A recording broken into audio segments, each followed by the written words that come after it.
శ్రీ సచిదానంద సమర్థ సద్గురు సాయినాథ్ మహారాజ్ కీ జై. శ్రీ సద్గురు సాయినాథాయ నమః. శ్రీ సాయి సచ్చరిత 4వ అధ్యాయము. ఈ అధ్యాయంలో బాబా అవతరణ హేతువు, అవతరణ ఔన్నత్యము, గౌలీబువ భక్తి ప్రేమలు, గురుస్థాన్ విశిష్టత, దాసగను మరియు దీక్షితులకు విఠల దర్శనం, షిరిడీలో వాడాల నిర్మాణం ఇత్యాది వృత్తాంతాలు శ్రవణం చేద్దాం. సత్పురుషుల చరిత్రలు ఎంతో మధురం. వానిలో ఈ సాయి కథామృతం మరింత మధురం. దీనిని సాయి యొక్క అనన్య భక్తులు సేవించి ఆనందభరితులవుతారు.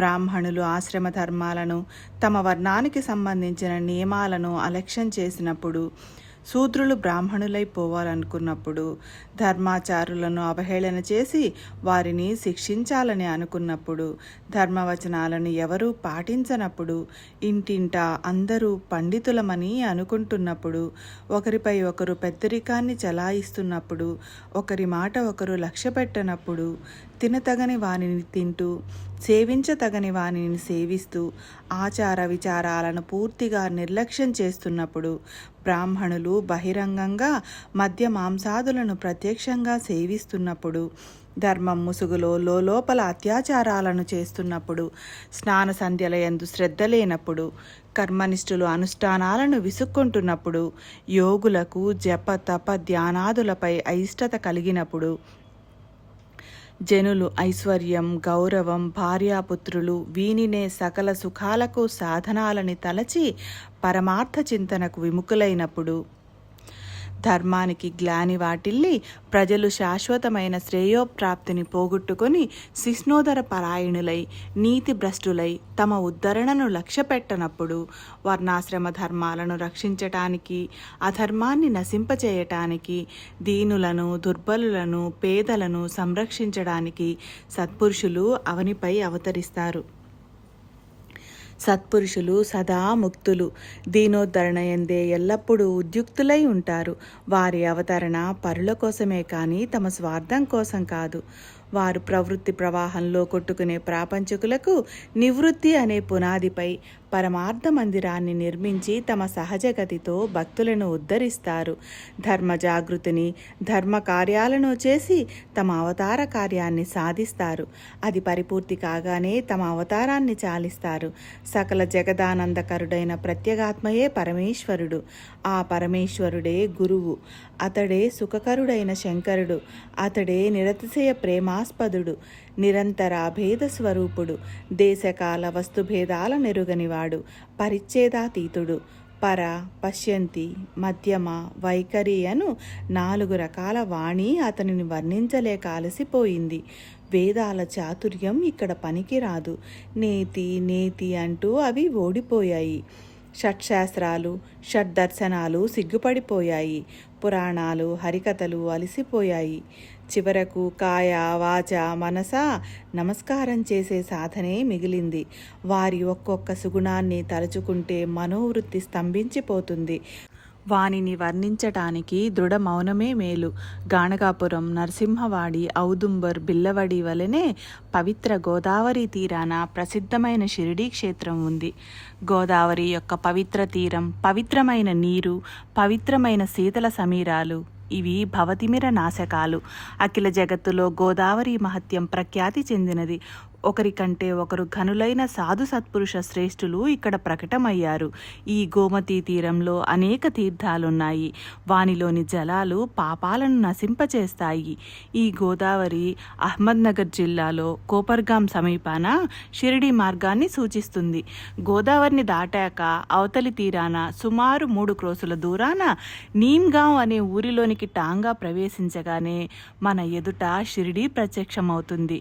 షిరిడీ యొక్క మహాపుణ్యం కొద్దీ శ్రీ సాయి యోగీశ్వరులు జగాన్ని ఉద్ధరించడానికి గోదావరి సమీపాన అవతరించారు. పరుశువేది ఇనుమును బంగారంగా మారుస్తుంది. సాధువులను పరుశువేదితో పోలుస్తారు, కానీ సాధువులు తమ భక్తులను ఆత్మస్వరూపులుగా జాగృతం చేస్తారు. విశ్వమంతటా కేవలం నేనే ఉన్నాను అన్న యథార్థమైన జ్ఞానం కలిగితే ఆ మధురమైన సుఖాన్ని ఎలా వర్ణించగలం? వీరు దుస్తరమైన మాయా ప్రపంచాన్ని జయించిన వారు, మూర్తీభవించిన జ్ఞాన భాండారం. శాంతి వారి భూషణం. ఉదారులలో ఉదారులు. పరమార్థ వితరణలో దానకర్ణుని అవతారం. నశ్వరమైన వాని యందు వారికి ప్రీతి లేదు. వారి మనోవృత్తి ఆత్మస్వరూపంలో విలీనమై ఉంటుంది. పరమ ప్రాప్తి ఎందే వారి లక్ష్యం. ధనికులు, పేదలు, దీనులు, బలహీనులు అందరి పట్ల వారి దృష్టి సమానం. వారు మానవమానాలకు అతీతులు. సర్వజీవులలోనూ నిండి ఉన్న భగవత్ స్వరూపులు.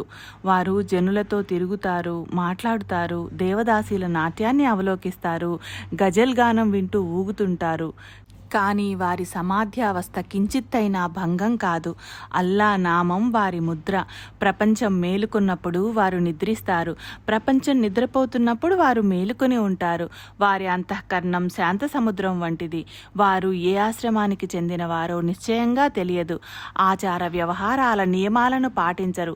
కూర్చున్న చోటు నుండి చాలా వరకు కదలకపోయినా వారికి జరుగుతున్న వ్యవహారాలన్నీ తెలుస్తాయి. మసీదులో గోడకు ఆనుకొని నిలబడతారు. ఉదయం, మధ్యాహ్నం లెండి తోటకో లేదా చావడికో వెళతారు.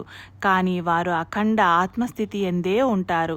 సాయిబాబా షిరిడీ క్షేత్రాన్ని మహిమా సంపన్నం చేశారు. అనుదినం బాబా యొక్క పాదాలను ముద్దు పెట్టుకొని వారి పాదధూళిని తలపై ధరించి షిరిడీ నేళ్లపైని రాళ్ళు, రప్పలు మరియు గడ్డి, గాదం ధన్యమైనాయి. సకల పుణ్యక్షేత్రాలు మనకు షిరిడీయే. షిరిడీలో సాయితో సాంగత్యమే మనకు పూజా విధి విధానాలు మరియు ధర్మశాస్త్ర విధులు. ప్రపంచంలోని బాధలన్నిటినీ ఉపశమింపచేసేది షిరిడీయే. పరమార్థానికి అత్యంత సులభమైన దారి షిరిడీయే. సాయి సమర్థుని దర్శనమే మనకు యోగ సాధనం.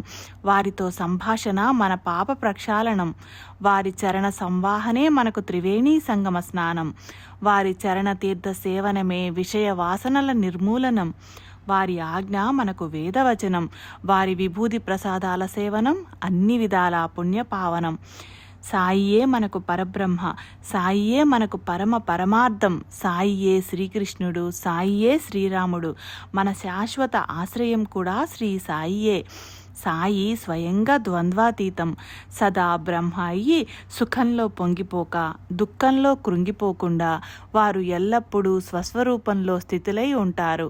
షిరిడీ కేవలం కేంద్రస్థానంగా ఉన్న ఈ సకల విశ్వం బాబా యొక్క క్షేత్రమే.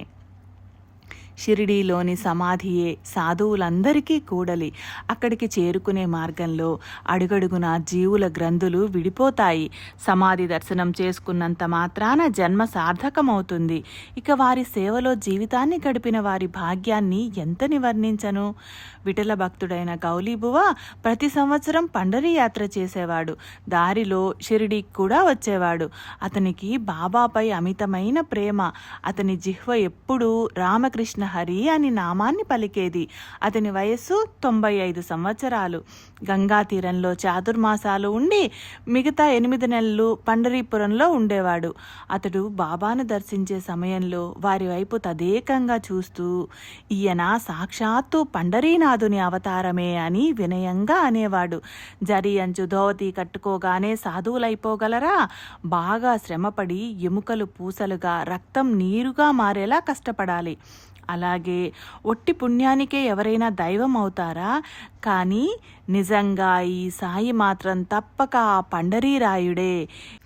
ఈ జగత్తంతా పెద్ద భ్రమ అన్న దృఢభావంతో ఈ జగత్తుకు అవతల ఉన్న దైవాన్ని దర్శించాలి అని అనేవాడు. పండరీనాథుని యందు భక్తి ఉన్న భగవద్భక్తుడు ఇలా చెప్పగా, ఇక పామరున్నైన నా అనుభవం ఎంతటిది? శ్రోతలు తమ అనుభవాలతో గ్రహించాలి. సాయిబాబాకు భగవన్నామ స్మరణ అన్నా, నామ సంకీర్తన అన్నా ఎంతో ఇష్టం. నిరంతరం అల్లా మాలిక్ అని అంటుండేవారు. షిరిడీలో తరచూ నామ సప్తాహాలను చేయించేవారు. ఒకసారి దాసగణుని నామసప్తాహం చేయమని ఆజ్ఞాపించారు. దాసగణు వారితో, చేస్తాను గాని విఠలుడు సాక్షాత్కరించాలి మరి అని అన్నాడు. అప్పుడు బాబా తమ చేయి గుండెపై వేసుకొని దాసగణుతో భక్తిభావం ఉంటే విఠలుడు తప్పక ప్రకటమవుతాడు. ఠాకూరునాథుని ఢంకపురి, విఠలుని పండరీపురం, శ్రీకృష్ణుని ద్వారకానగరం ఇదే. ఎక్కడో చూడడానికి దూరానికి వెళ్లే అవసరం లేదు. విఠలుడు ఎక్కడో వేరే ఏకాంత స్థలం నుండి లేచి రావాలా? భక్తి ప్రేమలు ఆతురత ఉంటే ఇక్కడే అంటే ద్వారకామాయిలోనే ప్రకటమవుతాడు అని అన్నారు. నామసప్తాహం సమాప్తి కాగానే దాసగణుకు బాబా వచనాలు అనుభవంలోనికి వచ్చి విఠలుని దర్శనమైంది. ఒకసారి కాకాసాహెబ్ దీక్షిత్ ప్రాతకాలం ఆసనంలో ధ్యానమగ్నుడై ఉండగా అతనికి విఠలుని దర్శనమైంది. తరువాత బాబా దర్శనానికి వెళ్ళగా బాబా విఠల్ పటేల్ వచ్చాడు కదా, అతనిని కలిశావా అని అడిగి ఆ విఠలుడు పారుబోతూ ఒక్క క్షణమైనా అలక్ష్యం చేసి దృష్టిని మరలిస్తే పారిపోతాడు. గట్టిగా మేకు కొట్టి అతనిని కదలకుండా ఉంచు అని అన్నారు. ఇది ప్రాతకాలం జరిగింది. మధ్యాహ్నం మరో విఠల దర్శన అనుభవం. ఎవరో వేరే ఊరివారు పండరీపుర విఠలుని 25 చిత్రపటాలు అమ్ముకోవాలని వచ్చారు. దీక్షితుకు ఉదయం ధ్యానంలో కనిపించినటువంటి ఫోటోలు పూర్తిగా అదే రూపం. వాటిని చూచి అతడు ఆశ్చర్యపోయాడు. బాబా మాటలు గుర్తుకు తెచ్చుకున్నాడు. విఠల పూజ యందు శ్రీ సాయికి గల ఆదరణను తెలియజేసే మరొక అందమైన కథ. భగవంతరావు తండ్రి విఠలుని భక్త శ్రేష్ఠుడు. తండ్రి స్వర్గస్థుడవగానే పూజార్చనలు నైవేద్య సమర్పణలు ఆగిపోయాయి.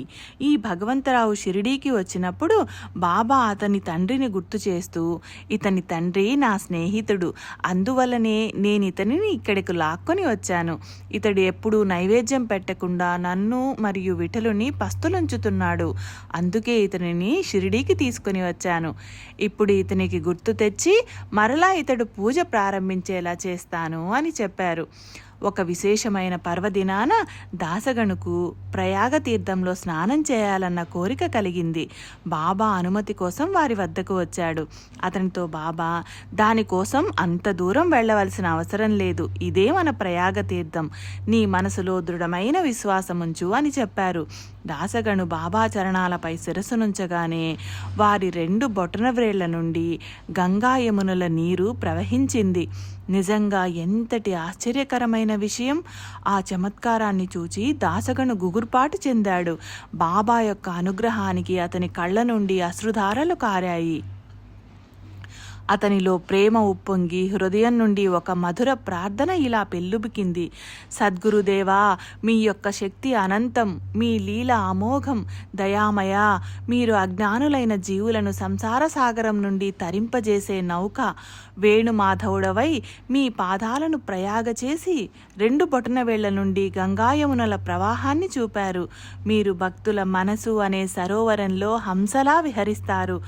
మేము ముసల్మాను అని అందామంటే మీకు చందనం అంటే ప్రీతి, హిందువు అని అందామంటే నిరంతరం మీరు మసీదులో ఉంటారు, శ్రీమంతులని అందామంటే మీరు అనునిత్యం భిక్షాటనతో జీవిస్తారు, పోనీ ఫకీరు అని అందామంటే దానాలతో కుబేరుణ్ణి సిగ్గుపడేలా చేస్తారు.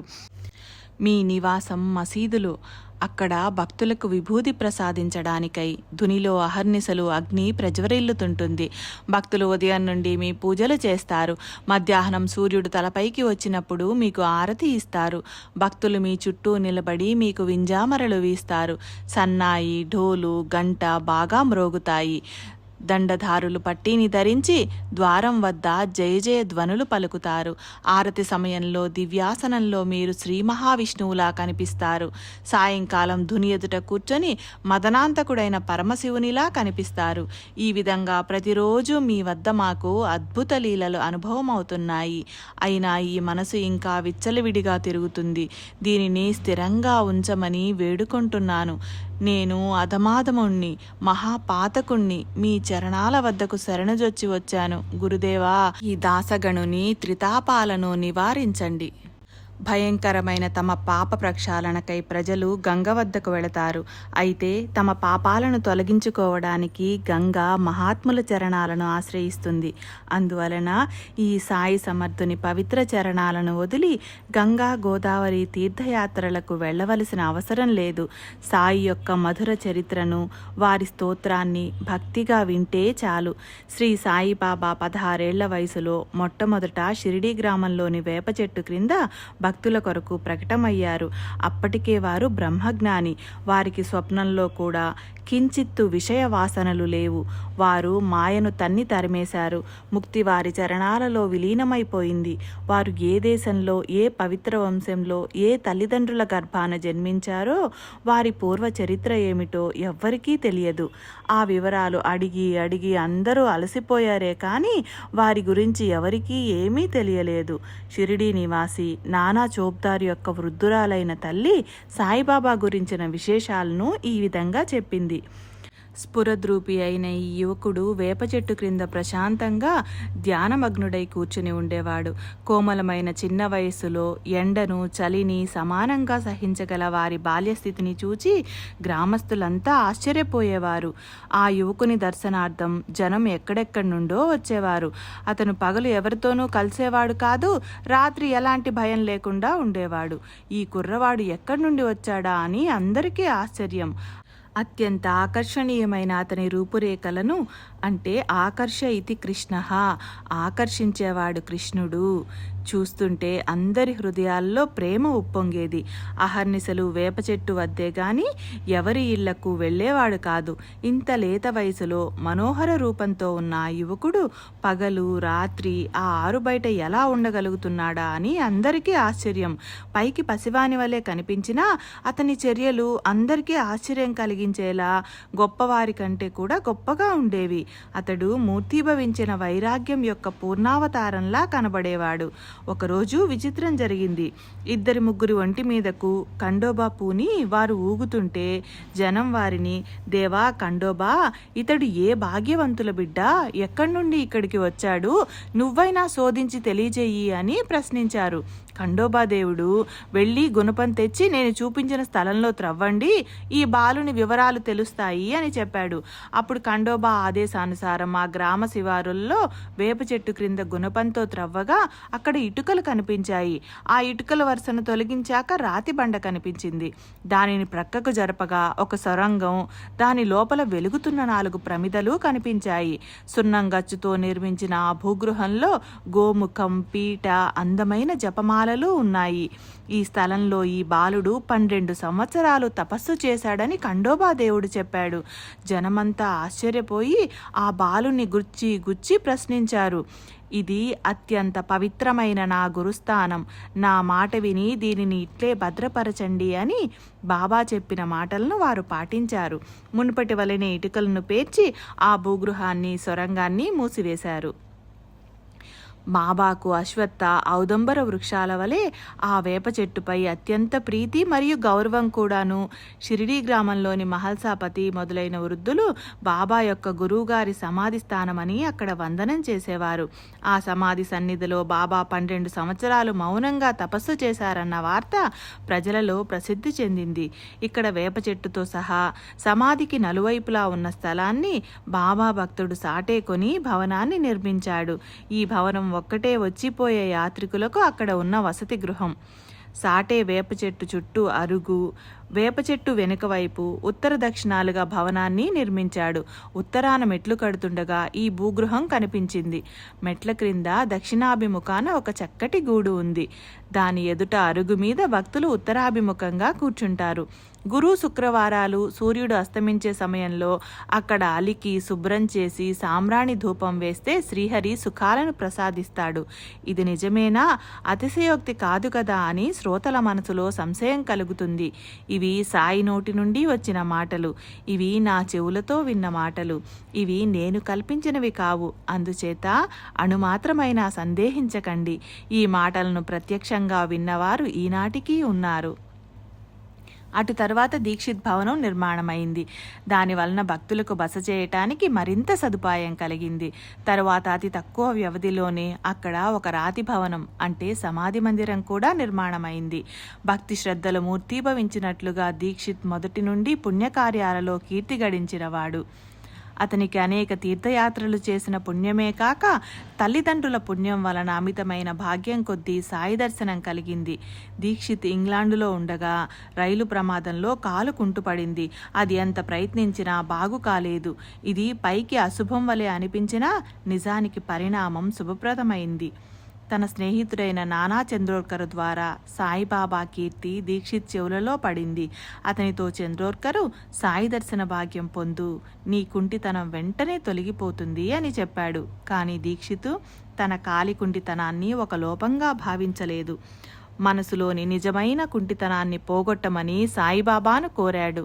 క్రీస్తు శకం 1909 సంవత్సరం నవంబరు 2వ తారీఖున దీక్షిత్కు మొదటిసారిగా సాయినాథుని దర్శనం లభించింది. తరువాత అదే సంవత్సరం అతడు డిసెంబరు నెలలో మరలా శ్రీ సాయి దర్శనానికి షిరిడీ వెళ్ళాడు. అప్పుడు అతని మనసులో అక్కడే ఉండిపోవాలని కోరిక కలిగింది. యాత్రికుల సదుపాయానికి ఒక భవనం నిర్మించాలని నిశ్చయించుకున్నాడు. తరువాతి సంవత్సరం డిసెంబరు 10వ తారీఖున దీక్షిత్ భవనానికి పునాది వేయడానికి బాబా అనుమతి లభించింది. ఆ రోజు నుండే చావడిలో పరమ భక్తి శ్రద్ధలతో సేజారతి ప్రారంభమైంది. తరువాత క్రీస్తు శకం 1911 సంవత్సరం శ్రీరామనవమి సుముహూర్తాన గృహప్రవేశ శుభకార్యం జరిగింది. తరువాత శ్రీమంతుడైన బుట్టి అపారమైన డబ్బు వెచ్చించి భవనాన్ని నిర్మించాడు. సాయిబాబా యొక్క శరీరం అక్కడ విశ్రమించడం వలన అతని ధనం సదుపయోగమై సార్థకమైంది. స్వస్తి శ్రీ సాయి సమర్థ సచ్చరితంలో సాయి సమర్థావతరణమను 4వ అధ్యాయం సంపూర్ణం. శ్రీ సద్గురు సాయినాథార్పణమస్తు. శుభం భవతు. శ్రీ సచ్చిదానంద సమర్థ సద్గురు సాయినాథ్ మహారాజ్ కీ జై.